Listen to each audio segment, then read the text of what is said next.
Good evening, ladies and gentlemen. Good afternoon and good morning, depending upon where you're logging in from. Welcome all of you to this wonderful session that we have laid out today on behalf of TLRNOW under our Ask Me Anything series. The genesis of this series is simple. Culturally, we are a civilization who has learnt through questioning. Is Nidhi Sharma. Nidhi is a counseling psychologist, life coach, a trainer, an NLP practitioner, and an image consultant. That's so many hats to wear when I can't even wear one. Welcome, Nidhi. And today we would want to talk to you and hear from you on your perspective on work-life balance in the context of the lapdog. Thank you, Sri Ram. You are breaking, so I guess connection is playing havoc today with us. So yes, I would love to discuss with you work-life balance. Where do we begin? Sure, we can. My first question is extremely simple. And yes, the audience, you can type in your questions as the session progresses. We'd be more than happy to hear from you. Sure. My first question is extremely simple, Nidhi. Sure. Does work-life balance make any sense in the world that we are in today? A great question. Work-life balance, did it even make sense before? Because if you would read up on this topic, and it's a fairly well-discussed topic as such, it's a very elusive animal. And in my mind, it's very personal to each one of us, how we define work-life balance.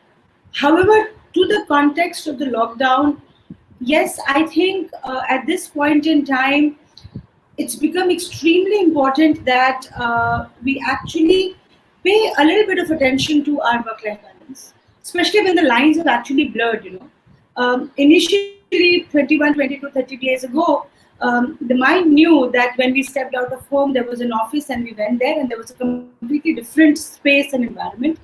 And then you came back to a space which was your personal space.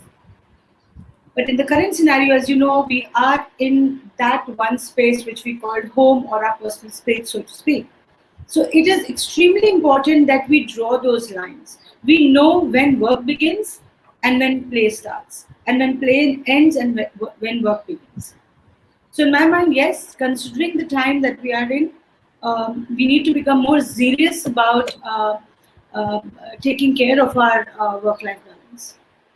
I seem to have lost Sri Ram in this connectivity challenge. So what I will do is that I will take Sri Ram's question and elaborate further. I was talking about maintaining, he had asked me whether it's important to have that work-life balance even in these times. And I said that, yes, it is very, very important. See, you need to understand that mind has learned over the years which space belongs where. So when you go to work, when I go to work, I know this is my workspace. But today I'm not doing that. And we are always in this known, familiar environment, which was our home, which are our personal space. So the poor thing is so confused. When do I do what? So it's very, very important that we start thinking about work-life balance actively. So I do have a couple of suggestions that I can make. I will make during this conversation, if I can have one, provided Sri Ram logs in back. So I'm sorry about this network issues. If you guys can just give us some few minutes, I guess Sri Ram will be. Okay, so shall we wait for Sri Ram? let me give you all a bit of interesting, facts about work-life balance. It's a concept that we all have heard of. We all have um, maybe read about it. We've talked about it in different manners. But before I go there, I want to tell you that what is work-life balance for me can be very different from what is work-life balance for someone else. Now, for me, working 6 hours and having 6 hours for something else might be, work-life balance. But for somebody else, working 10 hours might be work-life balance. Oh, I see Sri Ram is back. Hi, Sri Ram, are you coming back? Hi. Yes, on some technology issues because of which I got thrown out. I guess that's the way things are now. So, No. Nidhi, please continue where you were. I'd love to Yes, hear from you. Yeah. sure. So Shulam was just kind of filling in before you came in that what is work-life balance to me. To me it might be 6 hours of work every day, and rest of the time I might be doing something unrelated to work, which is important to me. And to somebody else, work-life balance might be um, working for 10 hours a day. So each one of us have to define what is that balance, and then work towards getting that balance. So that's So what. why is it so important, Nidhi? I mean, I've spoken to a lot of people. I think Shriram was asking me why is it so important to have a work-life balance. Um, well, the reason it is very important is that there is that word there called life, you know, and interestingly, work is part of life. It's not the other way around. Life is not part of work. Work is one of the components that makes this whole gambit what we call life. There are lots of other quadrants that make us whole and complete and are very, very important for our well-being. There is work, there is finance, there is our intimate relationships, there is our family, there is a leisure time, there is a me time, my personal growth, very, very important, or my spiritual aspect. Then there is the health, and then the environment that I live in. There are almost 8 different aspects to life. So, considering that work is one of the aspects of life, it becomes very important that we put work in perspective to life and not the other way around. Now, again, as I'm saying, this is my perspective and my belief that it's important for us to, balance it, because when we don't, the repercussions of that, unfortunately, are rather heavy. And the first repercussion that we actually see that work-life balance is going haywire is when it comes to the physical aspect. If you don't believe me, talk to, or in your family, you may be having a friend who's a doctor, talk to them. And in all honesty, they will tell you what they call lifestyle diseases. Most diseases today are lifestyle diseases. Where are they coming from? Mhm. They come from stress. They are most of them are mental and emotionally driven. So unfortunately, if work-life balance is not brought to at least some kind of semblance, um, our emotions, our mental health starts to get affected. And when mental health and emotional health gets affected, physical health gets affected. Mhm. Uh, Lucky are those who catch their physical ailments at the very start. However, we've heard of so many people who catch ailments at the last stages, and it's devastating for them. And their loved ones don't even know what happened. So, the point I'm trying to make is that we have to balance our mental health, we have to balance our physical health and our emotional health to ensure that there is a holistic well being in our life. Yeah, yeah. So that's interesting, Nidhi. But if I can just push back a bit on what you said. Sure. So you spoke about the physical dimension, the emotional dimension, and the mental dimension. And yes, these three are extremely critical. Yes. But what is it that one can start doing? how does one actually go about doing something? I mean, there seems to be no time. I'm working 16 hours a day. I'm talking to people all day. How do I start doing something about it? I genuinely want to do something. Sure. So, a very, very good question actually, and that's something that people ask often. That it's very easy for you to say do this. I understand it's easier. However, like any space, Sri Ram start at the very beginning. The famous song that we have. You have to start at the beginning, and that is when you take stock of what is important. What is important to you? About 10, 11 years ago, I'm not sure whether I took a conscious decision, but I now realize that it was a default decision where I started to push back on my work and say I needed to have a balance. Something was not okay. And that's when I started to work for myself. And today I am extremely zealous of that 2 hour space that I have in the evening where I go for a run or a workout. Now, the point I'm trying to drive here is that you have to start asking yourself what is important. If our children are important to us, then you have to prioritize them. You have to prioritize your time with them. So to start with, start at the beginning and ask yourself what is important. Make a note of it. And then stick it in your calendar to say, this is what I will do.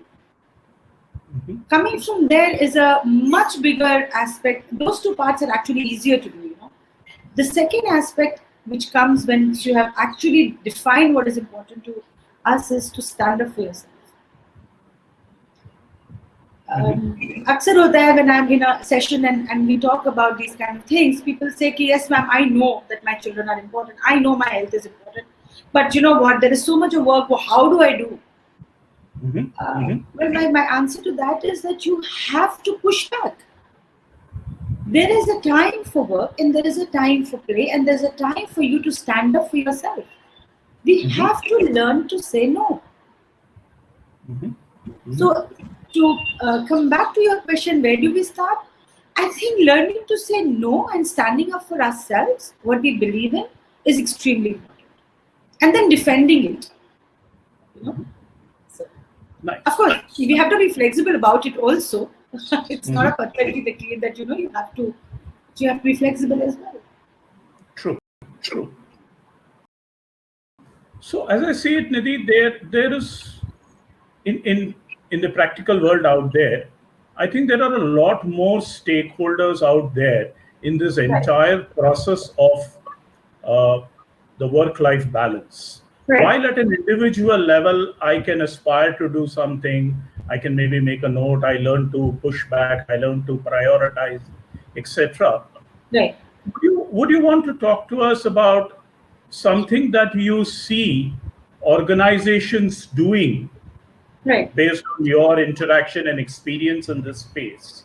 What are organizations actually doing to help facilitate the work-life balance in today's scenario? In the lockdown scenario, you mean? Yes. I really don't have data as such to authenticate what they are doing. Though I do know that there are certain, and I'm not just talking about MNCs, I'm talking of even homegrown Indian organizations who are focused on their employees' well-being. So they do various kind of things, they make sure that they have this outsider platform where there is a health expert who talks to them, provides them with healthy tips, eating tips, diet plans. There are crutches available for the mothers, younger mothers, to be able to look after their children and be closer to them. There are downtimes allowed. People are allowed to actually work from home, be flexible. So organizations do a lot. However, coming to the lockdown period, I've been hearing from my daughter is very young and she is a young workforce, part of that. And she, as well as some of the webinars that I've been doing, where I've been hearing from people that they have been very busy. They seem to be working double of the time that they were working before. Now, two things have happened. One is because the lines have gotten blurred. We don't know when we are stepping into work and when we are stepping out of work. अब तो हम घर पे हैं, so let's continue. At this point in time, I think the ownership is on the leadership, on the managers, on the bosses, and our team leaders to actually look at the people that they work with and tell them it's enough. You know, you can come back tomorrow. It's been 8 hours, it's been 9 hours.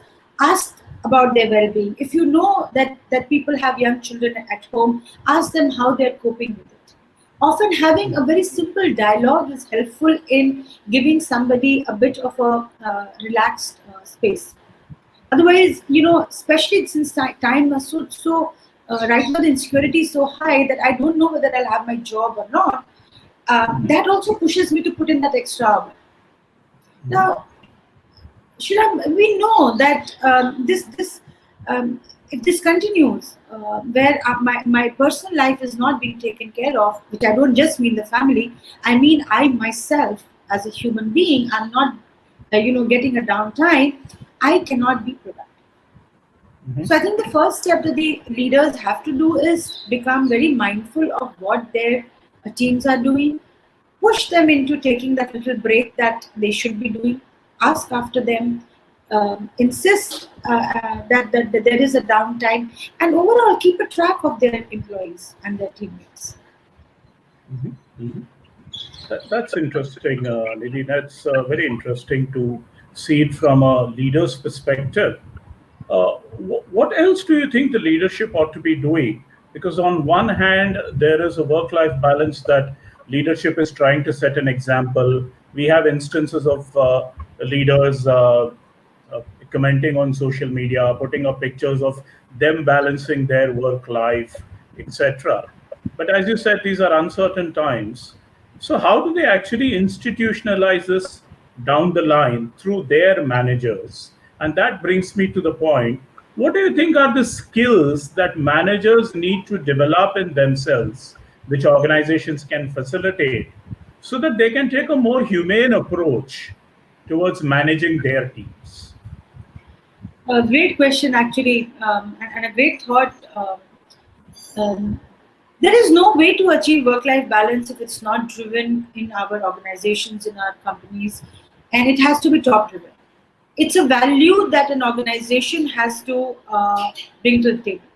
There are very interesting research and surveys which are done worldwide. Almost 50,000 employees across the world were, questioned about the kind of what makes them look towards feel happy with an organization. And the second choice that they made was work-life balance. And pertaining to India, there was a survey done in India with about 1,000 odd people, where again, employees, 39% of the employees said that they wanted better work culture. So there is a need from the employees' end for organizations to have better work culture. And we know millennials thrive on that. They are very clear that there is a playtime and there is a work time, and my work time supports my playtime. Right? So the culture in the organization has to be driven.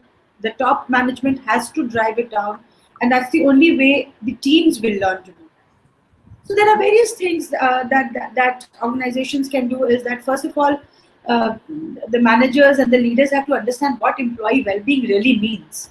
Is it simply allowing people, a health expert and a good diet, or is it more than that? So, providing employees with an employee assistance programs, the EAP programs, where counselors like me come into play, who are made available to the employees so that they can actually have a conversation with them if they're facing any mental or emotional challenge. And there are lots of challenges that people face, and they don't know where to turn to. Third thing that organizations can do is, and leaders can do, is what we call energy management. Not just physical, again, mental, emotional energies need to be managed. People need to be kept more robust and agile. Resource management, especially manpower planning. We have to know, how much resources are needed in actually delivering for a particular team, for a particular department, task force, project, and so on and so forth. Managers need to be put through programs that can help them understand their managerial styles, their what really work-life balance is. How can we have a coaching style, managing style, leadership, so that we are more compassionate, we have more empathetic towards the people that we work with. Those are the ways that an organization can actually drive work-life balance with their employees and staff. Wonderful. That's interesting, Nidhi. If I can just pick your brains about the EAP you spoke about, Right. what's the entire premise of an EAP? What is the end objective? Okay. So EAP is, I think it's a fairly new concept in India as such, though it's not that Indian organizations are not adapting it. It is called Assistance Programs. Now, what happens is that, especially, and it's very, very popular, almost every organization abroad worth its salt will have an EAP program, where a counselor or a battery of counselors are made available to the employees to be able to call in and talk to the counselors. Now, these services are paid by the organization. However, every information is confidential. So it's unlike coaching, where an organization takes up a coaching for their senior or mid-level staff, and there's a set objective that the organization gives. In an EAP program, the only thing organization gives is the platform that the person can reach out to a counselor for support. And it's often seen that organizations which have an EAP programs actually have much more holistic, much more balanced employees, so to speak, because they know they can go somewhere, they can talk to somebody. So a counselor can be talking to them on various fronts. They can be talking about parenting, they can be talking about abuse, addiction, even divorces, even, sometimes colleagues leave and we don't realize it, but it's actually a loss. If my colleague I was very close to, or my boss who I worked very closely to, leaves and goes, the fact is it impacts me. So issues like that, even financial challenges. So almost every aspect of mental and emotional health and EAP program supports the employees. Wonderful. That's very interesting, Nidhi, that it has a very holistic approach. Yes, So I want to now move on to the next stakeholder. We spoke of organization as one of the stakeholders. We spoke of leaders as one of the stakeholders. Now, I got this thought as you were speaking about teams. Now, the team we work with is a very big stakeholder. And today we are connected with the team even more. right. I mean, we are literally connected with the team in all ways. Right. So, how can teams support each other in work-life balance? Well, teams are the building blocks. Haven't you heard, Sri Ram, that we have a work wife and a work husband? Have you heard that concept? Yes, I have. I Yes, mean, I have. and I think it's great because we spend more time at work than we spend at home, right? So from where I see it, the concept, I mean, it might be a joke, but the thing is that these are the team members who support us. They're the ones who are there when we've fallen down or when we are facing a challenge. They help us, they stand with us, they support us, and the whole thing, right? So at this point in time also, I would recommend to almost everybody who's listening in, and if they are working in teams, call each other up. Ask each other how you're doing. Make sure that every other day you make that one little call of 30 seconds or a minute just to find out how your colleague is doing, how their spouses are doing, their parents are doing. People are stuck away from home, and all of that. Nobody's able to go out, etc. We're all in the same space, right? Ask about the people's well-being. And trust me, just asking somebody how you're doing has such wonderful, wonderful impact on the well-being. I know that I'm wanted. I know that I'm cared for. I know somebody is looking out for me and thinking for me. And as a human being, that's my most basic need of being wanted, of being relevant. So yes, teams should be playing a very important role. And in fact, just 2 days ago, when I was talking to on a coaching call, with somebody fairly senior, so he asked me a very related question to what you've said. He says, now that we are working remotely, Nidhi, one thing that I have, we keep hearing about people talking on a meeting and all of that. I wanted to know, is it okay to talk personal thing in the meeting, in this kind of, that Zoom kind of a meeting that people are doing? So I asked him, I said, what do you mean by personally? He says, is it okay that I get in and I ask people how they're doing and what's happened? Um, uh, at that outset, it kind of surprised me, because it's the most basic thing that I thought that should be done. Yes, absolutely. If you're doing a Zoom meeting or any platform that you're using to have these collective meetings that you're having nowadays, of course, if you have half an hour, spend 3 to 4 minutes asking everybody, how they are, if they have all the supplies, if get to know your teammates better. If you know somebody is diabetic, ask them if they have the medicines available, or how their sugar levels doing, or if they have any kind of related ailments, the children, their parents, pets, whatever. Just ask. If you have 10 people in your team and you can't be taking each one's name, at least ask 3 people. Make it personal, and then get into the agenda. So, what do you think stops us from doing this? Now, this is something that can be done even when we were not in a lockdown situation. And obviously, in a lockdown situation, these become more important. But based on your experience, why do we think we hesitate to do these things? Why do we hesitate to show our affection to anybody? Why do we hesitate to connect with anybody? Do we want to? We're vulnerable. We're scared. We're insecure. We're competitive. We don't trust people. We think if I become too close, our bosses think if I become too close to him or her, they will take advantage of me. They will not listen to me. They will not respect me, and so on. I can go on and on. It's the basic insecurity that stops us from doing such a simple thing. One. Secondly, and this is going to sound much cynical, rude, and so on and so forth. Who has ever taught us to do this? Has anybody taught us to be human? Nobody has.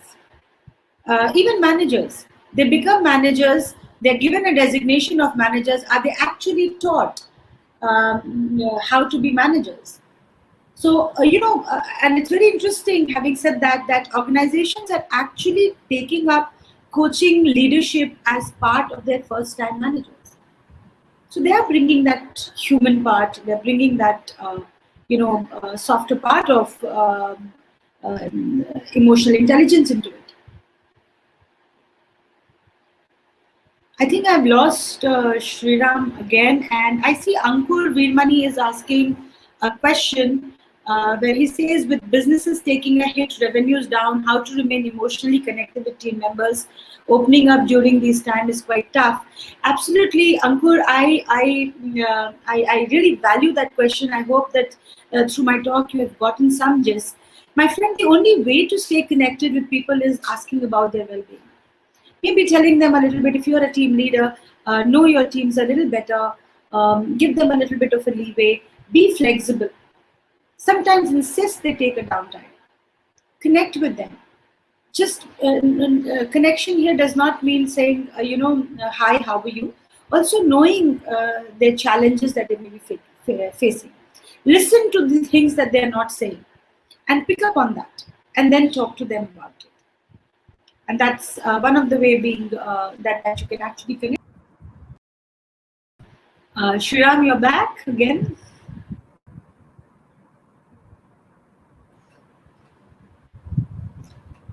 So I took up a question that Ankur had asked Sri Ram in the chat. Okay. Yeah, he wanted to know how to connect, remain emotionally connected with the teammates during this time. So I think I've answered. I'm not sure. Okay. Thank you. I think there was some disturbance again, and I had to step out and step in again. So Nidhi, based on what you've said, in terms of how leaders need to cooperate, managers need to cooperate, organization, team members, when the entire ecosystem needs to cooperate. Yes. I think I'm sensing that there is a strong need for us to re examine and maybe reinvest our thoughts in developing emotional intelligence in our workforce, Oh, absolutely, including each absolutely, version of us. absolutely. Would you want to talk to us about that? What Yeah, sure. dimensions of emotional intelligence make Absolutely. specific sense in the context we are in today? Right. Before I get there, I'm sorry, but I really want to say this. I read a very interesting thing somewhere. When all this is over, let's not get the normal back, because normal is not working. Right? Right. Look at us. It's not working. It's time to bring in the human side of us. And if you're not going to learn from this, then my friend, I'm not sure you and I will live to see that day when we have become more human.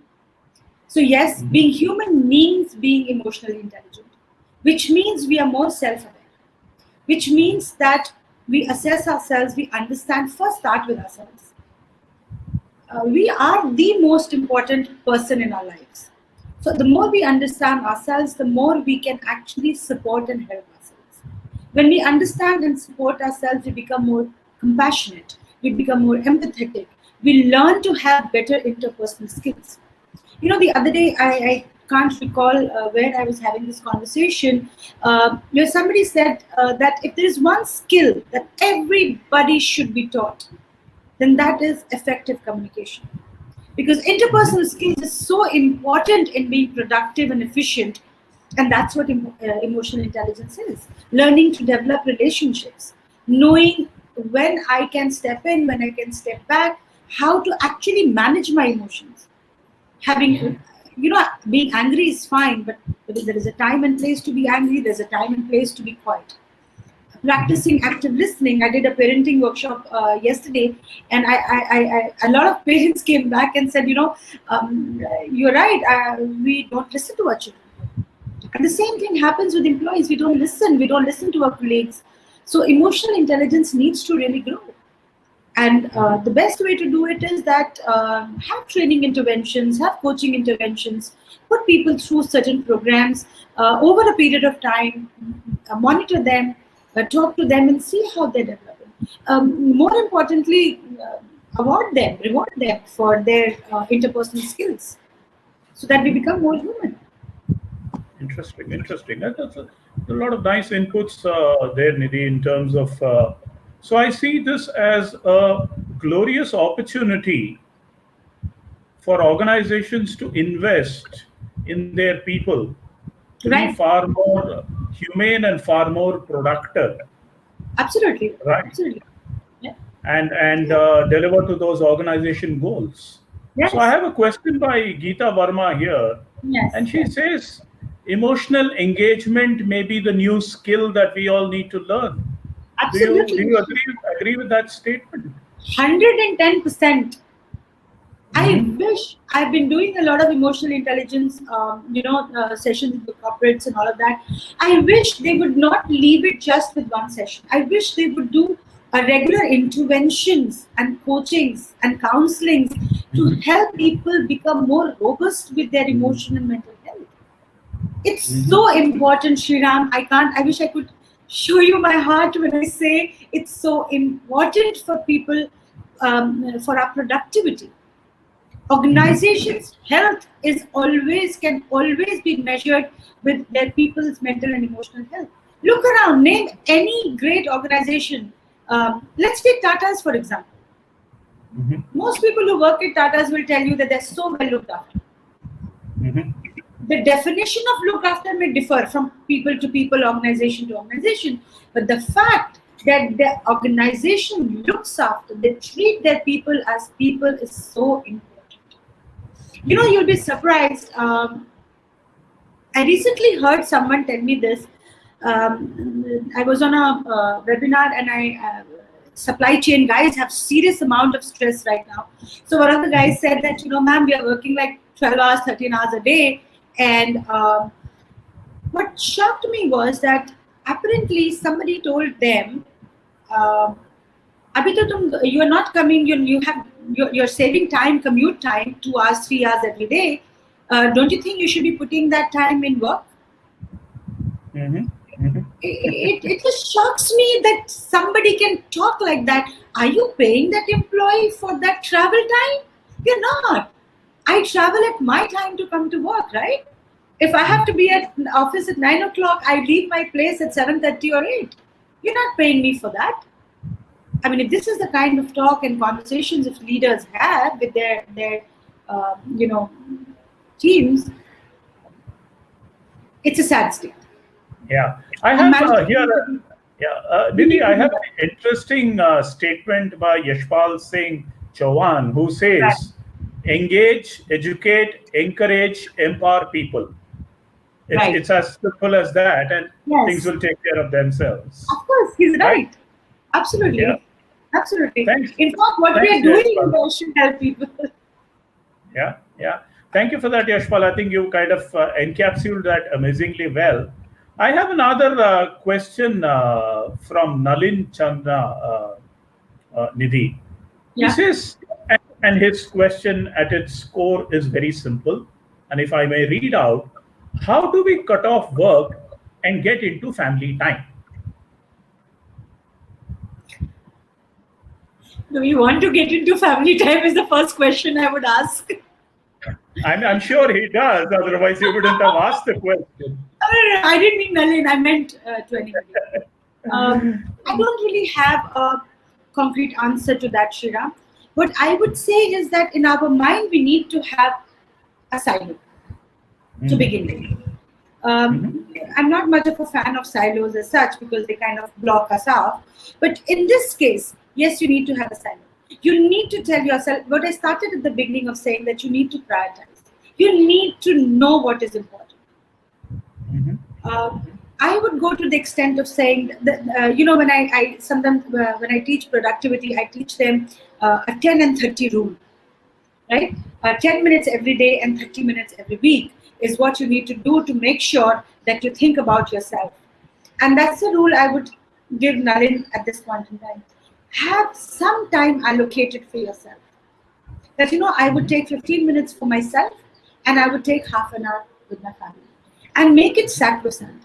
I will have dinner with my family means I will have dinner with my family. You'll be surprised. I was talking to a busy executive. His daughter was in counseling with me, a young girl of about 14 years of age.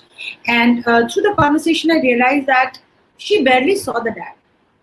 The mhm, father traveled 2 hours, 2.5 hours each side every day. When I told the dad that, I need you to spend at least half a day with your daughter, the look on his face was like, I felt on one side as a counselor, I felt angry. As a parent, I could understand. He didn't know how to balance it. mhm, So it was like, when do I do it? How do I do it? So then we had a conversation, and I kind of highlighted to him how important it was for his child's development to have that half an hour every weekend. mhm, And I mhm, literally told him, tell your bosses you're not available between this and this time, and they need to respect that. So I'll mhm, come back to my second point that I had made in the beginning. Push back, my friends. Stand up for yourself and say, no, this is enough. This is my family time. And be very protective about it. Play games with mhm, your family. Talk to them about some new show that you're doing. Instead of just have a dinner, cook something. There's so many things that you can do with your friends and family and loved ones and the extended families that we have. mhm, So I hope I've mhm. answered that for Nalin. Yep. Yeah. So, Nidhi, that brings me to another question in the context of the stakeholders that I was talking about. Yeah. So, do you think uh, the lockdown is a wake up call for organizations to explore families as a very critical stakeholder along with the employees? Yes. And what do you think? they can explore for these stakeholders in these times, and hopefully going forward when the situation normalizes, one hopes as soon as possible. Um, See, to me, this situation that we are in is, I almost see it from a spiritual point that nature is coming back to us and hitting us very hard to say, become human. Understand what is important Mhm. for yourself. Please understand what is important, and of course, in the food chain where humans belong. That's the second part. Family is a very, very integral part of who we are. Again, at the beginning, I had talked about, I think you had gone off when I was talking about life. We have life. Work is an aspect of it. Family is an Mhm. aspect. All the quadrants are interconnected. Tell me, Shriram, if your health is not okay, can you be more productive? Can you be productive at home, at work? Not at all. Not at No. all. Not at all. Similarly, if your work life is not going okay, will you have a great intimate relationship with someone? No. Not at all. It is going to, right? So they see through. So family is a very, very important stakeholder. In fact, the most important, because they make us who we are. They motivate us. Most of us, in my sessions when I talk to people, one question I ask them: tell them who is the most important person in your life till date. Nobody has written anybody's name other than their family. Family means mother, father, children, and spouse. Very few people even go till their brothers and sisters. And if they are the motivators that we have, then it's very important that organizations bring and embrace that aspect.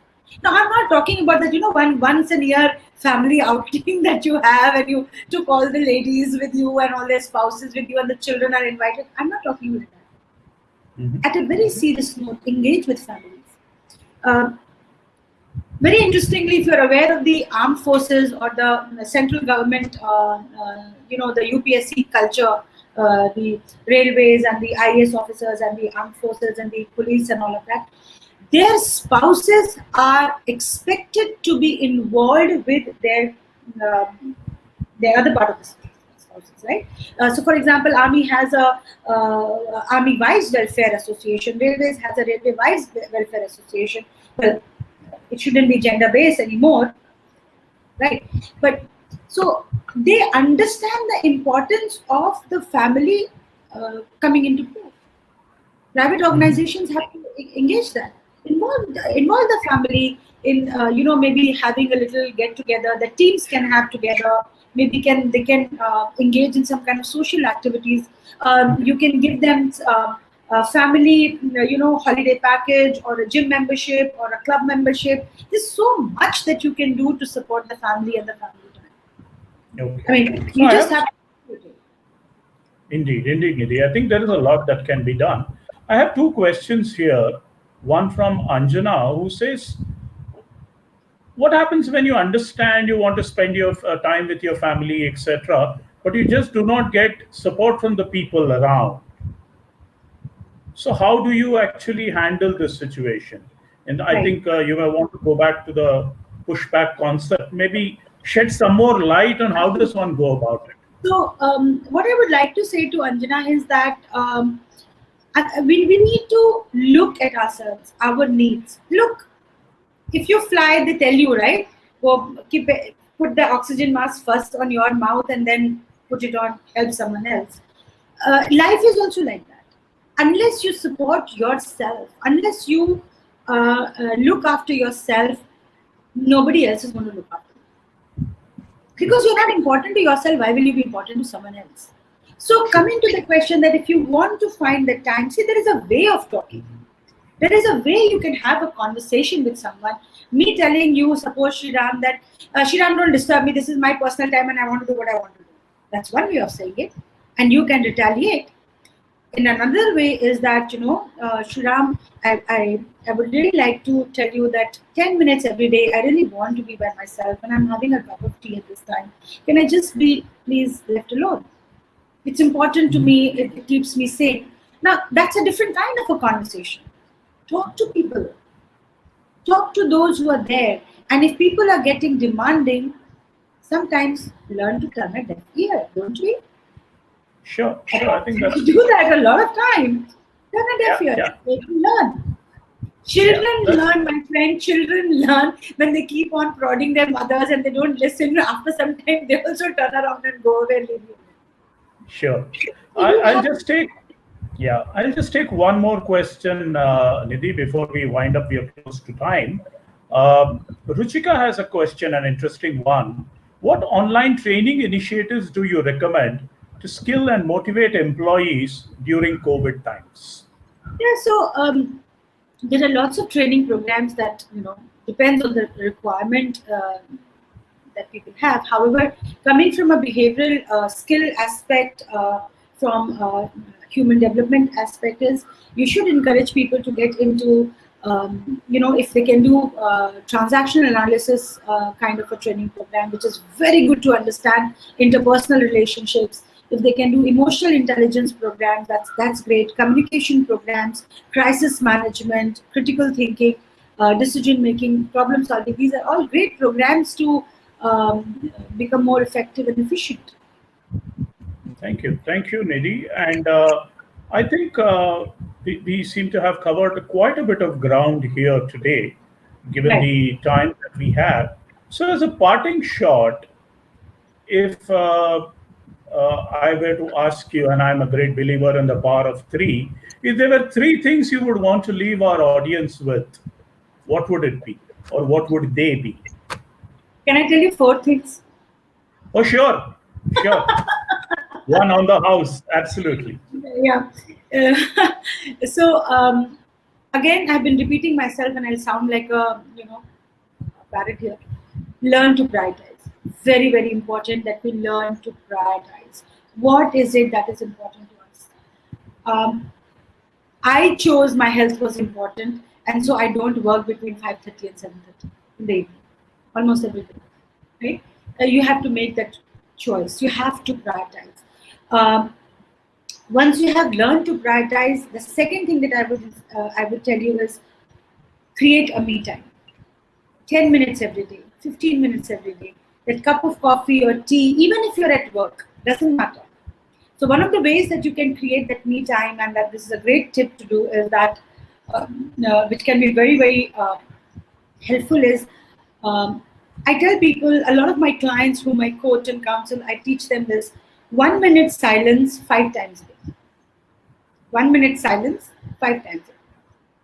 All I expect you to do is count back from 60, take a deep breath, just be alone, look outside the window. Maybe if you want, go and sit in the loo if that's what would help you. If you can, I mean, today you can't walk out, but go near the window, go to the balcony, wherever you can, and just be silent for a minute, 5 times a day. It's Mhm. extremely helpful, very, very helpful to help you settle down and analyze about yourself. Great emotional self-awareness can happen. The third thing I would say, again, I'll be sounding like a repeat parrot, is learning to say no. Learn to be assertive. Remember, when you say no, you don't say no to a person, you say no to a task. Very different. You can always do the task at another time. You're not saying no to the person. That's what we worry. That if we say no to someone, the person will feel offended. It's not like that. Mhm. And the last thing that I would say is, um, have a calendar. Literally, we have smartphones. Use the technology that it is meant for. You know, Instead of just chatting and things like that, make use of it. Block the time. Literally block the time. Because what happens is, it's a visual reminder to the mind. When you open it and it sends you a reminder, you see, array, all this is filled in. Two things happen. One, you don't take on extra. Second, and more important thing, which is extremely important for the mind, it looks at it and tells you, wow, I had such a productive day. I did so much today, right? So these are the four things: learn to prioritize, learn to have a me time, learn to say no, and have a calendar. Thank And you you can so start much, Nidhi. most welcome. Thank you so much. Thank you so much. It was an extremely insightful conversation. Ladies and gentlemen, thank you so much for joining us. Please stay safe and do follow TLR Now on LinkedIn, Facebook, Twitter, YouTube, Instagram. Watch out for more programs from our end during the COVID times and even after the COVID times. To reiterate, stay safe, stay secure, spend time with your families, and have a wonderful evening. Thank you. Thank you so much. Thank you so much, Taylor. Now, be safe, everybody. Happy living. Bye bye. Bye bye.